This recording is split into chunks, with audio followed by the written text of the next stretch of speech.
ನಾಳೆ ಹನುಮಂತಗೌಡರು ಅಂತ ಹೇಳಿ ಅವರು ಕನಿಷ್ಠ ಒಂದು 35 ವರ್ಷ ಆಯ್ತು. ಅವರು ತೀರ್ಕೊಂಡು ಹೋಗ್ಯಾರ. ಹನುಮಂತಗೌಡ ಈ ಜಗದಾಗ ದೊಡ್ಡ ಸೇವಾ ಮಾಡ್ಯಾನ. ಹಂಚನಾಳ ಪೊಲೀಸ್ ಪಾಟೀಲ ಹನುಮಂತಗೌಡ ಅಂತ ಹೇಳಿ ಅವರಲ್ಲಿ ದೇವರು ನಂಬಿಕೆ ಎಷ್ಟು ಹುಟ್ಟಿಸಿರ್ಬೇಕು ಅವ್ರ ಬಾಳ್ಯದೊಳಗ, ಅವ್ರ ಮನೆತನದೊಳಗೆ. ಈ ಲಾಲ್ ಸಾಬಲ್ಲಿ ದೇವರು ಆ ಹನುಮಂತಗೌಡರ ಮನೆತನದೊಳಗೆ ಬಂಗಾರ ಹೊರಗಿನ ಹಾರಿಸಿ ತೋರಿಸಿಬಿಟ್ಟ. ಅಲ್ಲಿಂದ ಈ ಜಗಕ್ಕೆ ಅವರು ಪ್ರತಿ ವರ್ಷ ಈ ಜಗಕ್ಕೆ ಹನುಮಂತಗೌಡರು ತಪ್ಪನ ರಾತ್ರಿ ಊಟಕ್ಕೆ 1 ಕ್ವಿಂಟಲ್ ಪುಣ್ಯ ತರ್ತಿದ್ದ.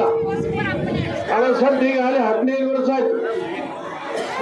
ಆ ಒಂದು ಪ್ರಸಾದದ ಸೇವಾ ಅವರ ಕುಟುಂಬ ಗೌಡಶಾನಿ ಮತ್ತು ಮಕ್ಕಳು 2 ಗಂಡು ಮಕ್ಕಳು ಇವತ್ತಿಗೂ ಬಿಟ್ಟಿಲ್ಲ.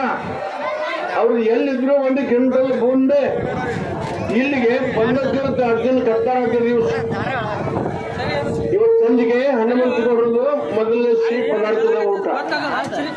ಆಮೇಲೆ ಯಲ್ಲಪ್ಪ ಕ್ಯಾರಿಗೇರಿ ಅಂತ ಹೇಳಿ ಅವ್ರು ಬೇಡಿಕೊಂಡಂತಹದ್ದು. ಅವ್ರಿಗೂ ದೇವರು ಒಳ್ಳೇದು ಮಾಡ್ಕೊಂತ ಬಂದ. ಅವನು 1 ಕ್ವಿಂಟಲ್ ಬಂದೆ ನಾನು ತಂದು ಮುಟ್ಟಿಸ್ತೀನಪ್ಪ ಊಟಕ್ಕೆ ಅಂತ ಹೇಳಿ ಅವ್ರು ತಂದು ಮುಗಿಸಾಕಿ 10 ವರ್ಷ ಆಯ್ತು. ಇದು ಎಲ್ಲರಿಗಿಂತ ಹೆಚ್ಚಿನ ಪ್ರೀತಿಯ ಸೇವಾ.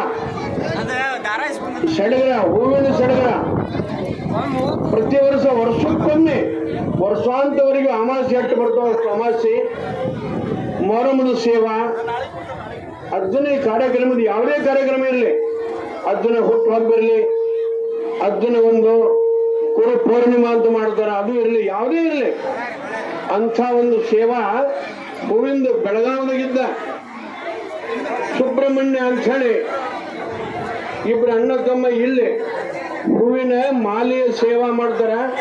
ಅದನ್ನ ಮಾಡ್ಕೊಂತಾನೆ ಉದ್ಧಾರ ಆಗಿಬಿಟ್ರ. ದೇವರವ್ರನ್ನ ಸಾಕಷ್ಟು ಉದ್ಧಾರ ಮಾಡಿ ತೋರ್ಸನ. ಆದ್ರೆ ಏನು ಇಲ್ಲ, ಬೆಳಗಾವಕ್ಕೆ ಬಂದವ ಕೈಯಾಗ ಬರೀ ಖಾಲಿ ಕೈ ಚಲ ತಗೊಂಡು. ಈಗ ಬೆಳಗಾವದೊಳಗೆ ಹೂವಿನ ವ್ಯಾಪಾರ ಈ ಬೂದಿ ನಂಬಿಕೊಂಡು 20-25 ವರ್ಷ ದುಡಿಯಾಕತ್ತಿ. ಅಲ್ಲಿಂದ ಇಲ್ಲಿ ಮಟ್ಟ ಅವ ಹ್ಯಾಂಗ ಭಾಗ್ಯವಂತ ಆದ. ಆ ರೀತಿ ಇಲ್ಲೇ ರಾತ್ರಿ ಊಟ ಒಂದು ಏನಪ್ಪ ಪ್ರಸಾದ. ಇವತ್ತ ಹಾಲು ಹುಗ್ಗಿಯ ಸೇವಾ ಪ್ರತಿ ವರ್ಷ ಏನಾರು ಒಂದು ಬದಲಾವಣೆ ಮಾಡಿರ್ತಾನೆ. ಮಾಲಿ ಇಟ್ಟಿರ್ತಾನ, ಖೀರ್ ಮಾಡಿಸಿರ್ತಾನ, ಇಲ್ಲ ಜಿಲಿಬಿಲಿ ಮಾಡಿಸಿರ್ತಾನ. ಈ ವರ್ಷ ಹಾಲುಗ್ಗಿ ಸೇವಾ ಅವನು 20 ವರ್ಷ ಅದು ಮಾಡಾಕತ್ತಿ. ಬರ್ತಾರೆ ಇಂಥ ಒಂದು ಪ್ರಸಾದ ಸೇವಾ ಮಾಡೋರು ನೇವ ಭಾಗ್ಯವಂತರು. ಅಂಥ ಒಂದು ಒಳ್ಳೆ ಪುಣ್ಯದ ಕೆಲಸ ಮಾಡಕ್ ಕಲ್ಕೋರಿ. 4 ಜನರು ಊಟ ಮಾಡಿದ್ರಂದ್ರೆ ಏನಪ್ಪ ಪುಣ್ಯಾತ್ಮ ಎಂಥದ್ದು ಮನುಷ್ಯನ. ದೇವ್ರು ನಮಗೂ ಯಾಕೆ ಅಂತ ಶಕ್ತಿ ಕೊಡಬಾರ್ದು. ನಾವು ಎಲೆ ತುಂಬಿ ಇಂಥ ದೊಡ್ಡ ಪ್ರಸಾದದೊಳಗೆ ಕೈ ಕೂಡಿಸಬಾರ್ದು. ಯಾಕೆ ಲಾಲ್ ಸಾಬಲ್ಲಿ ನಮಗೂ ಅಂತ ಶಕ್ತಿ ಕೊಡಪ್ಪ. ನಾವು 4 ಮಂದಿಗೆ ಊಟ ಹಾಕುವಂತ ಬುದ್ಧಿ ಹಾಕೋದು ಕಲ್ಕೋರಿ.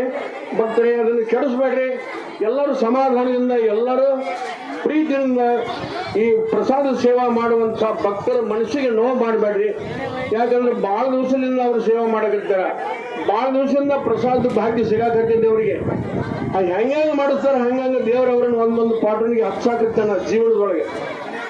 ಇದು ಲಾಲ್ ಸಾಬಲ್ಲಿ ಸೂಚನಾ.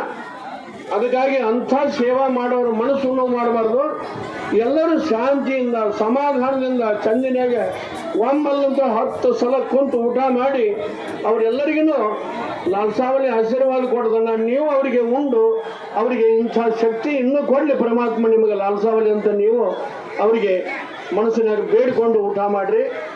ಭಕ್ತರಿಗೆ ಸಮಾಧಾನದಿಂದ ಈ ಅಜ್ಜನ ಮೊಹರಂ ಕೆಡಿಸಲಾರ್ದಂಗೆ ನಾಳೆ ಇವತ್ತ ಸಮಾಧಾನದಿಂದ ನೋಡಿಕೊಂಡು ಪ್ರಸಾದ ಮಾಡಿಕೊಂಡು ಹೋಗ್ತೀರ ಅಂತ ಹೇಳಿ ನಾನು ಇವತ್ತಿನ ದಿವಸ 2 ಮಾತಾಡಬೇಕಾಯ್ತು. ಇನ್ನು ಈಗೇನೈತಿ ಇಲ್ಲಿಗೆ ಕೊಡೋದು ಹಂಗಾರಾಗಲಿ, ಉತ್ತತ್ತಾಗಲಿ, ಹೇಳೋದಾಗಲಿ ಇಲ್ಲಿಗೆ ಬಂದು ಎಲ್ಲರೂ ಊಟ ಮಾಡೋರು ಮಾಡ್ರಿ. ಸಂಜೆ ಮುಂದೆ 6:30ಗೆ 7 ಗಂಟೆಗೆ ನಾ ಮಸೀದಿಗೆ ಹೋಗ್ತಿರ್ತೀನಿ. ನಾನು ಕೂಡ ಎಲ್ಲರೂ ತಯಾರಿ ಇರಬೇಕು.